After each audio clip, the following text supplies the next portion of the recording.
ये जो हमें दुख मिलते हैं ना, ये पाप के कारण मिलते हैं। लोग मारे घूम रहे हैं दुख मिटाने के लिए, सोचते हैं कोई जादू कर दे, कोई टोना कर दे, कोई जंतुर बांध दे, कोई आशीर्वाद दे दे। अरे काहे को पागल हो?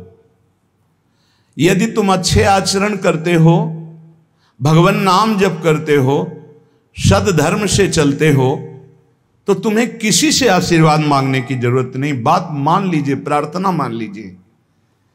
दिखावे में लाखों लोग अपने जीवन को नष्ट करने के लिए तैयार हैं। ये माया का ही तो दिखावा है जिसमें जन्म के जन्म हमारे नष्ट होते जा रहे हैं।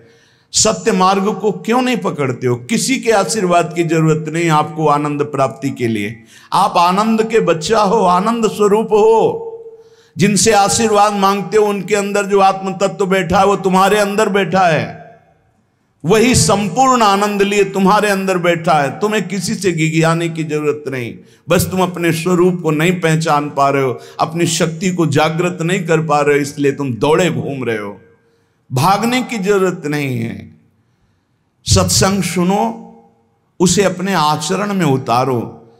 ये बात आप कागज में लिख लो, चाहे दिमाग में लिख लो। जब तक आपके आचरण शुद्ध नहीं होंगे, जब तक आप भजन नहीं करोगे, जब तक आप दूसरों को सुख नहीं दोगे, मन वचन कर्म से किसी को भी दुख नहीं पहुंचाना, तब तक आप भागे। और यहां से लेकर ब्रह्मलोक तक अगर आपको सुख मिल जाए तो बता देना। आ ब्रह्म भुवनान लोकान पुनरावर्तिनो, अर्जुन यहां सुख मिलने वाला है। आ ब्रह्म स्तंभ पर्यंतम सर्वम मायामयम जगत, यहां सुख मिलने वाला है। अगर सुख सिंधु भगवान का भजन नहीं करेंगे, बैठ के अपने घर में बैठकर आधा घंटा भजन नहीं करेंगे, मारे घूम रहे हैं, सोच रहे हैं ये भगवान का अवतार है, हमारा कल्याण हो जाएगा। ए भाई, जब भगवान वास्तविक अवतार लिए और जो भजन नहीं किए उनका भी कल्याण नहीं हुआ। भगवान के अवतार के समय हम भी रहे होंगे कहीं ना कहीं, किसी जीव जंतु के रूप, कल्याण हुआ क्या? अब भजन करोगे तो कल्याण हो जाएगा। हमारी बात मान लो। बार बार आपको कभी कड़वे शब्दों में, कभी मीठे शब्दों में बताते हैं, ए भाई, बचपन से भगवान के मार्ग में लगे हुए हैं, हमको अपना कर्म भोगना पड़ रहा है। जो शरीर रचना के समय रचा गया था वो सुखद या दुखद कर्म भोगना पड़ा। रामकृष्ण परमहंस जी के कैंसर था, भाई जी हनुमान प्रसाद पोद्दार जी के उदर में कैंसर था, बड़े बड़े महापुरुषों को भोगना पड़ा। तो प्रारब्ध को भोग लो। ये भोगने की सामर्थ्य नाम जप से आ जाएगी, और नाम जप करके जन्म मरण के चक्र से मुक्त हो जाओ। मान लो मेरी बात।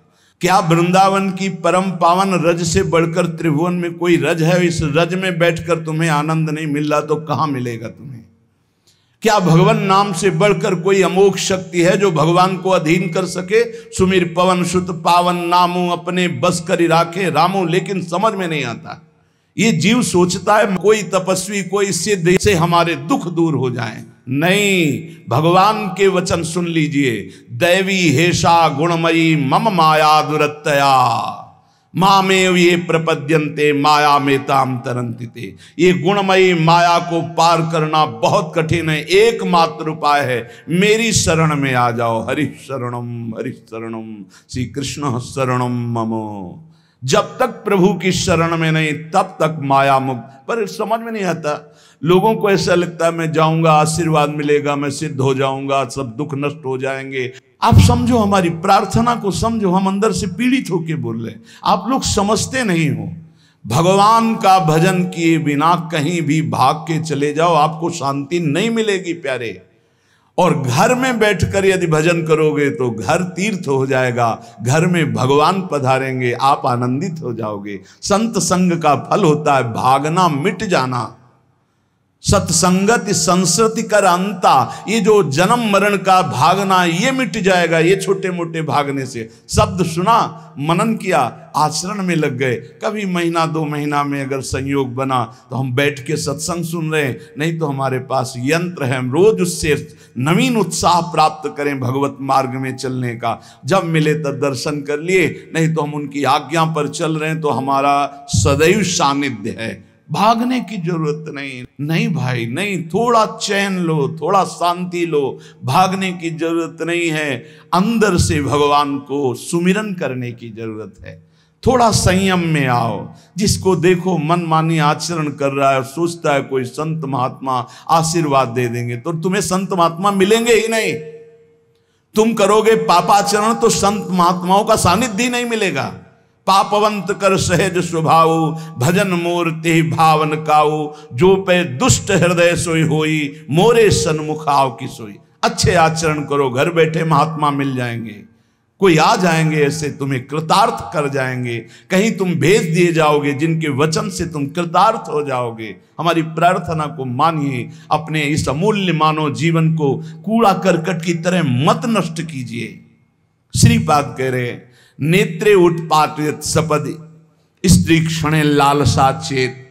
यदि ये गंदी लालसाएं उत्पन्न हो रही हैं तो थोड़ा शासन में लाओ अपनी इंद्रियों को, छूट मत दो। बहुत जीवन व्यर्थ कर दिया इन इंद्रियों ने, अब सावधान हो जाओ। तुम स्वतंत्र सिंहवत जीवन व्यतीत करने के लिए मानव जीवन प्रकट किए भगवान ने तुम्हारा। तुम इंद्रियों के गुलाम होकर, मन के गुलाम होकर, भोगों के गुलाम होकर के जीने के लिए नहीं आए हो मनुष्य देह में। देवता तरसते हैं इस मानव देह के लिए। क्यों? क्योंकि साधन धाम मोक्ष कर द्वारा, इससे साधना करके हम जीवन मुक्त महापुरुष हो सकते हैं। लेकिन नहीं, बस कोई ऐसा कुछ कर दे जिससे हमारा पति बन जाए, कोई ऐसा कर दे कि हम स्वस्थों को भोग भोगें, कोई ऐसा कर दे सारी झंझटें मिट जाएं। अरे औरों की तो बात जाने दो, भगवान जिनके घर में अवतरित हुए आप वहां दृष्टि डालिए। इतने बड़े भजनानंदी महात्मा वसुदेव और देवकी कंस कारागार में बंद किए हुए भगवान पधार रहे हैं, हथकड़ी बेड़ियों से जकड़े हुए। आप विचार कीजिए, भगवान के सिवा तुम्हें कोई बंधन मुक्त नहीं कर सकता। और सब तरंगे हैं, भगवान भगवान है, हमारी बात को समझ लो। भगवान भगवान है, भगवान के भाव में डूब करके सब भगवत स्वरूप हैं। तरंग में वायु विकार है, वायु विकार हटा तो समुद्र ही है। पर इतना भेद है कि समुद्र करोड़ों अनंत तरंगे प्रकट कर सकता है, लेकिन एक तरंग समुद्र नहीं प्रकट कर सकती। ऐसे ही जितने महापुरुष हैं, जितने सिद्ध महापुरुष हुए, भक्त हो चाहे ज्ञानी हो चाहे योगी हो, वो माया विकार को नष्ट करके ब्रह्म रूप में लीन हो गए, तो ब्रह्म स्वरूप वो भी हो गए। ब्रह्मविद ब्रह्म ही भवति। लेकिन ब्रह्म तो ब्रह्म है, जिसने एक संकल्प मात्र से अनंत सृष्टि का सृजन कर दिया, उसकी समानता करने वाला त्रिभुवन में कोई नहीं है। तो उन्हीं भगवान की, चाहे निराकार मानो, साकार मानो, सगुण मानो, निर्गुण मानो, उन्हीं भगवान की शरण में जाने के लिए सब संत महात्मा, और जो भगवान की शरण से अलग करके अपने को भगवान माने, तो हमें लगता है फिर बचना चाहिए ऐसे भगवानों से, जो अपने वचन से, अपने आचरण से, अपनी हृदय की भावनाओं से जीवों के माया जनित आकर्षण को नष्ट करके श्री भगवान से प्रीति करावे। उसे संत कहते हैं, उसे ब्रह्मर्षि कहते हैं, उसे महात्मा कहते हैं, उसे भक्त कहते हैं। शास्त्र उठा के देख लो, ब्रह्म स्वरूप हो गए हैं। दूसरों ने अनुभव किया कि साक्षात ब्रह्म है, लेकिन वो जब बोले तो अपने को ब्रह्म नहीं बोले। गोस्वामी तुलसीदास जी साक्षात भगवान के स्वरूप हो चुके। वो क्या कह रहे हैं? जो मैं अपने अवगुण कहूं, बाढ़े कथा पार नहीं लहूं, ताते मैं कछु अलप बखाने, थोड़े महू समुझे सयाने। कह रहे मैं अपने अवगुणों की यदि कथा कहूं तो ग्रंथ भर जाएगा। थोड़े बता दिए हैं कि मैं अवगुणी हूं, इसमें जो विवेकी जन हैं वो समझ पाएंगे मेरी बात को। क्या समझ पाएंगे? कि भगवान की शरण में जाने से जीव भगवत स्वरूप हो जाता है। गोस्वामी जी भगवत स्वरूप है, सामने भगवान बैठे हुए सबरी माता का स्तवन कर रहे हैं नवधा भक्ति के द्वारा।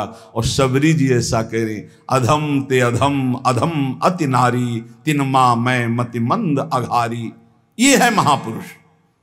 भगवान के चरणारविंद की, नाम की, लीला कथा की वृत्ति हृदय में जिनके संग से जागृत हो, वही सत्संग है। हम लोग बड़े बावरे हैं, अरे तरंग कभी समुद्र प्रकट कर सकती है? सब तरंगे हैं, वायु विकार हटा समुद्र हो गई, मुझे कोई इस पे संशय नहीं। बूंद अलग है तो बूंद है, और समुद्र में गिर गई तो समुद्र है, लेकिन बूंद समुद्र नहीं प्रकट कर सकती। ऐसी करोड़ों अनंत बूंदे समुद्र से लहरों से ऐसे उठती रहती है, उनका नाम भगवान है, जिनसे अनंत महात्मा, अनंत ब्रह्म ऋषि, अनंत ब्रह्मांड सृजन, उन भगवान की शरण में जाने से इस माया से मुक्ति होती है। सब समझ नहीं पा रहे। अरे जिनका नाम जप कर, जिनका चिंतन करके, जिनके आश्रय से जीव ब्रह्ममय हो जाता है, भगवत स्वरूप हो जाता है, वही तुम्हें करना है। यही सत्संग से प्राप्त होता है। अगर ये ना प्राप्त हो तो सत्संग नहीं है, वो कहीं ना कहीं घुमा करके हमको भटकाया जा रहा है। भगवान भगवान है, वही सबके हृदय में है। जो हृदयस्थ भगवान में तन्मय हो गया, उसमें और भगवान में अंतर नहीं, बिल्कुल मुझे संशय नहीं। पर भगवान भगवान हैं, इतना समझना पड़ेगा। उनके स्थान में कोई नहीं है, उनके समान कोई नहीं है, फिर उनसे बड़ा कौन हो सकता है? ये भोले भाले जीव समझते नहीं, भागे घूम रहे। उन्हीं भगवान का नाम जप करो, चीख चीख के कहते हर प्रश्न का उत्तर नाम है। अगर नाम जप करके देखो तो प्रश्न ही नहीं रह जाएगा, सब समाधान हो जाएंगे। और भागे घूमे तो कभी प्रश्न की कभी शांति नहीं होगी, संशय पर संशय उठता चला जाएगा। श्रीपाद कह रहे हैं, यदि हमारी इंद्रियां कुमार्गगामी हो रही तो हमें शासन में लेना चाहिए। शासन में नहीं लोगे तो शासन तुम्हें शासन में ले लेगा। दो शासन है, एक है राष्ट्रीय शासन, एक है भागवतिक शासन। भागवतिक शासन जब लेगा तो फिर कोई बचा नहीं सकता, इसलिए अभी अवसर है, निकल चलो, निकल चलो। भागने की कहीं जरूरत नहीं, किसी से आशीर्वाद नहीं मिलेगा। कब होगा? हम कह रहे राधा राधा जपो, अगर कल्याण ना हो जाए तो हमें बता देना। भगवान अर्जुन से क्या कह रहे हैं?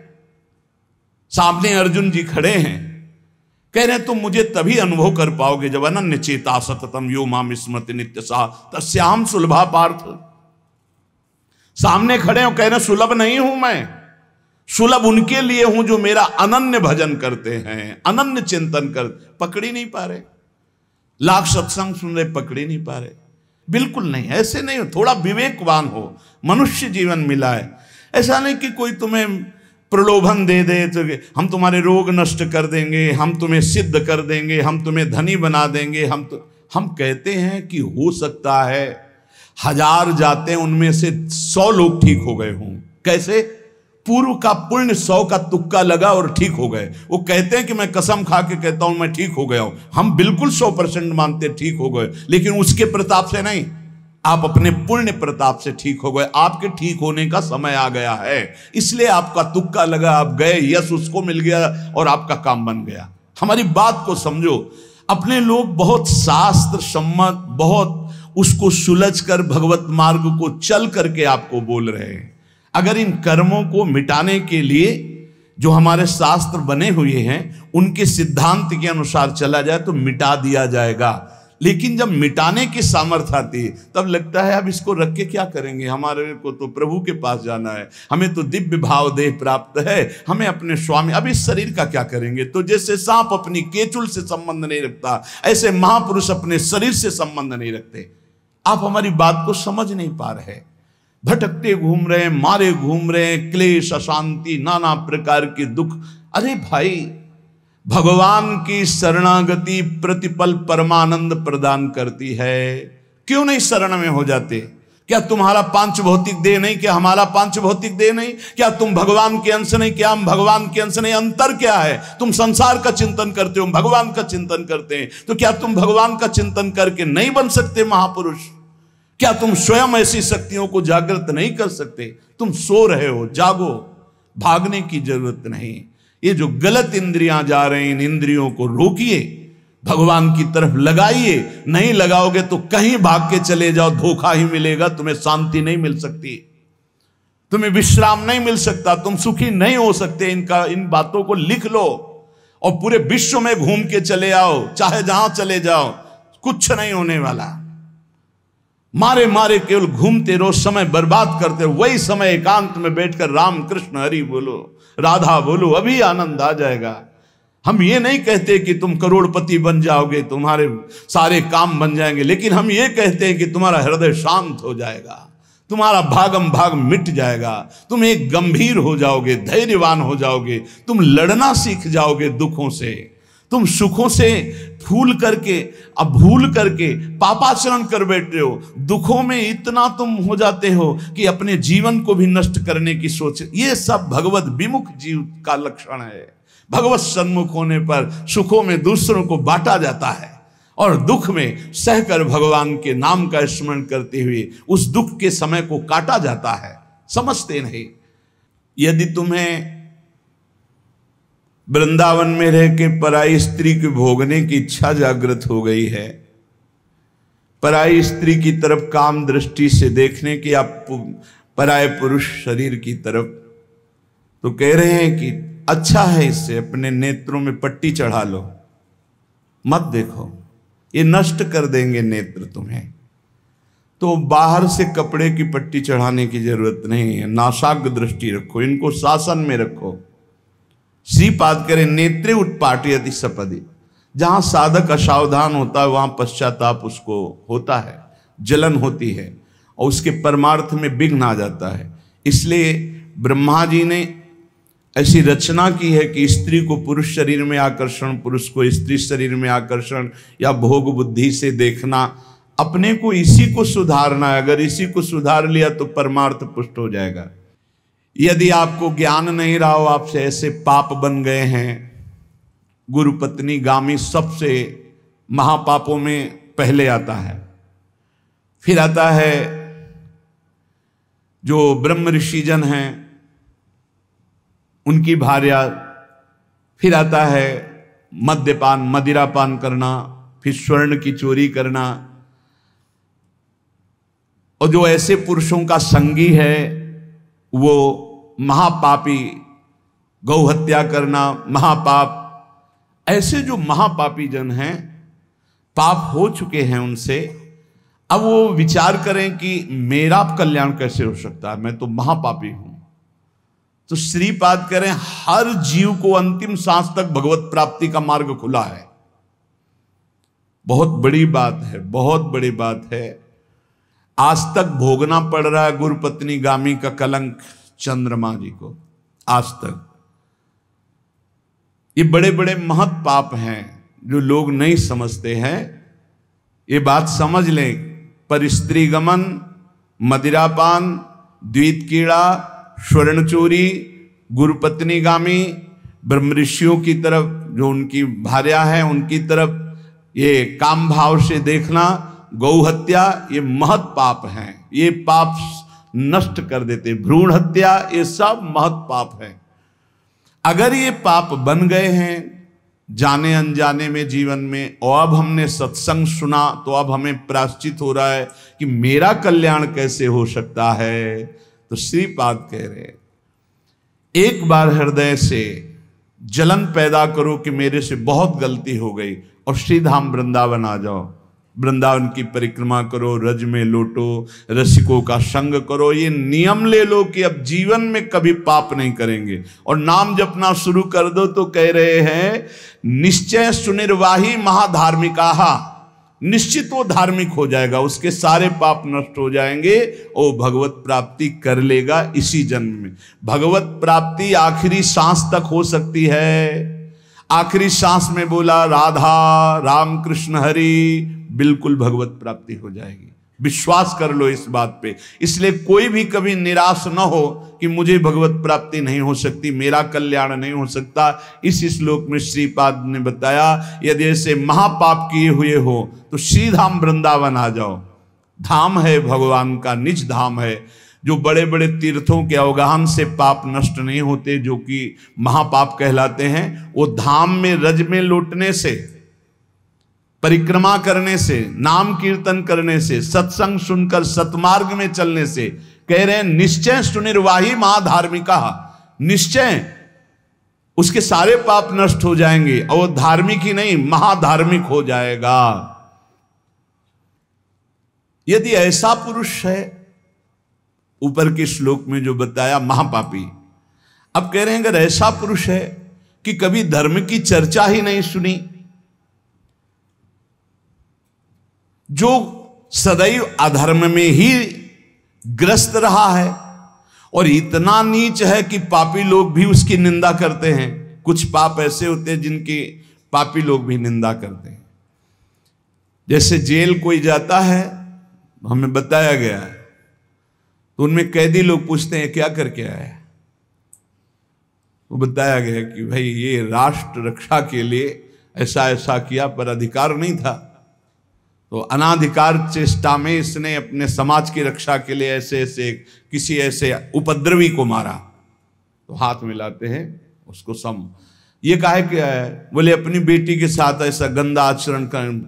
तो बोले वहां के कैदी भी गुस्सा होकर उस पर दृष्टि रखते हैं, उसे घृणित दृष्टि से देखते हैं। तो यहां कह रहे हैं जो धर्म की वार्ता नहीं जानता, अधर्म से ग्रसित रहा है, और नीच पुरुष पापी लोग भी उस पर क्रोध दृष्टि से देखते हैं कि बहुत ही नीच है ये।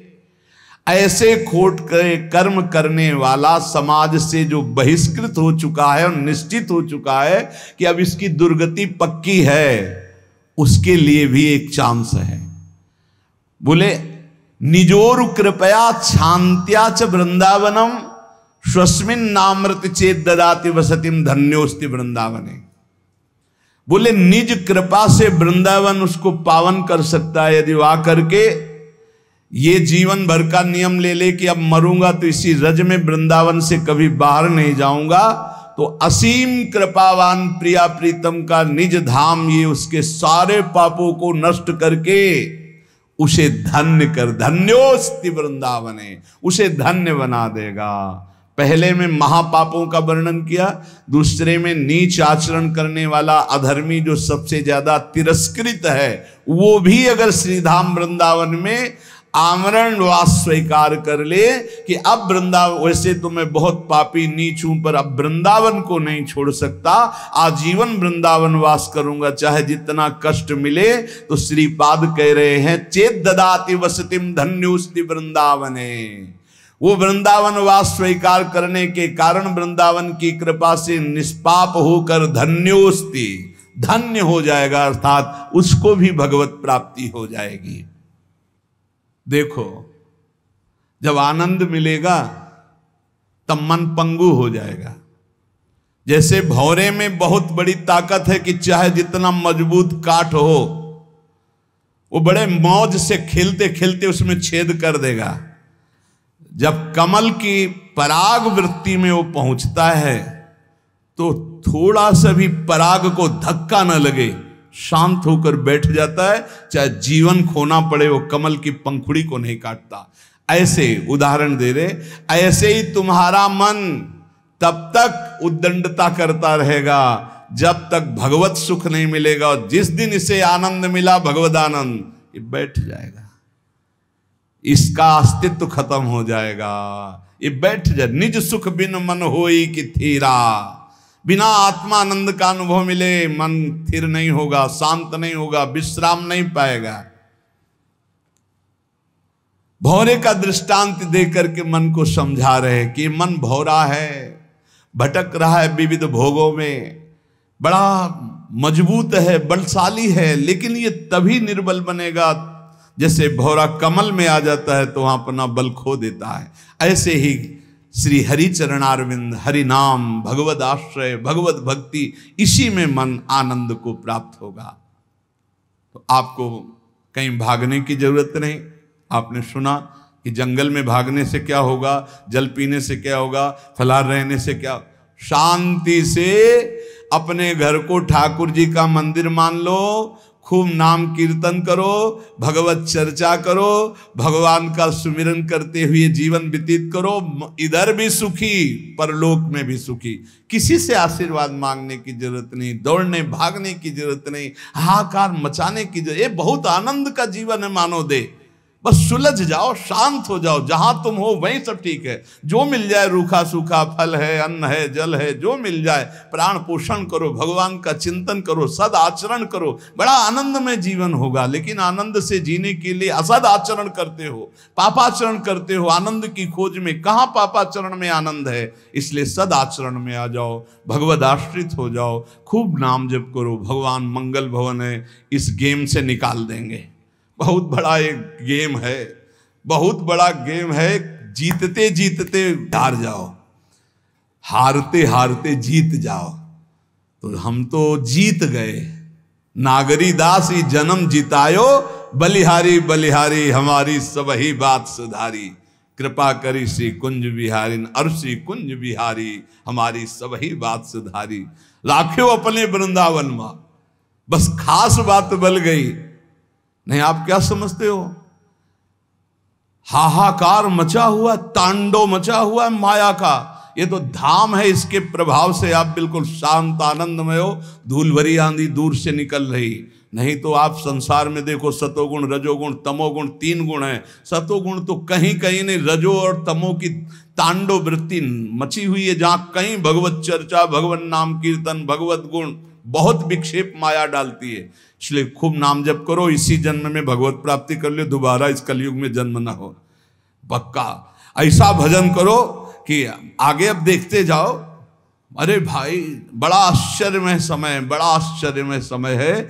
अभी तो कुछ है नहीं, अभी तो बबुआ है कलयुग, घुटने के बल चल रहा है। थोड़ा खड़ा होने दो, फिर ताल ठोकने दो।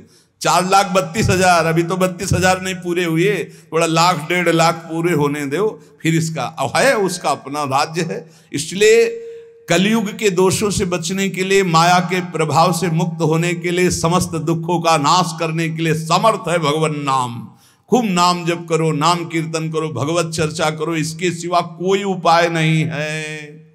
जहां और कुछ उपाय बताया जाए तो भटकाव है। हमारी प्रार्थना मान लीजिए, निस्वार्थ बात आपसे कह रहे हैं, आपके मंगल के लिए कह रहे हैं, शास्त्र सम्मत कह रहे हैं। पहले से भगवान व्यासदेव जी ने लिख दिया है, कृतयुगे ध्यायते विष्णु त्रेतायाम यजते मखई द्वापरै परिचर्यायाम कलौ तद्धरि कीर्तनात्।